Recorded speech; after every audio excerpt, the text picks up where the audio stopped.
مولانا عارض کا سوال ہے، صلاۃ معادہ مفترضہ میں نوواردگان کی اقتداء فرض کی نیت سے درست ہے یا نہیں؟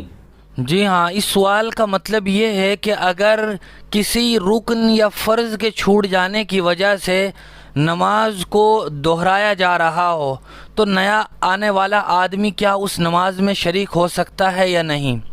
اس جواب کو سننے کے ساتھ ساتھ ہمیں دو باتیں یاد رکھنی چاہیے۔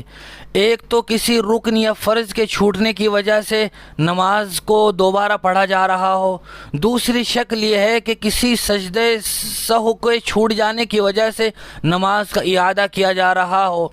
تو پہلی صورت میں تو نیا آنے والا آدمی نماز میں شریک ہو سکتا ہے، جبکہ کسی فرض یا رکنے کی وجہ سے نماز کو لوٹایا جا رہا ہو، لیکن سجدے سہو واجب ہوا تھا اور امام صاحب نے سجدے سہو نہیں کیا تھا، اس کی وجہ سے نماز کا اعادہ کیا جا رہا ہے، تو اس نماز میں آنے والا نیا آدمی شریک نہیں ہو سکتا، چونکہ پہلے جن لوگوں نے نماز پڑھی ہے ان کے اوپر سے فرض تو اتر چکا ہے، نماز کا جو ذمہ تھا وہ ساقط ہو چکا ہے، اب وہ نماز میں جو کمی واقع ہوئی تھی اس کی تلافی کر رہے ہیں۔ نیا آنے والا آدمی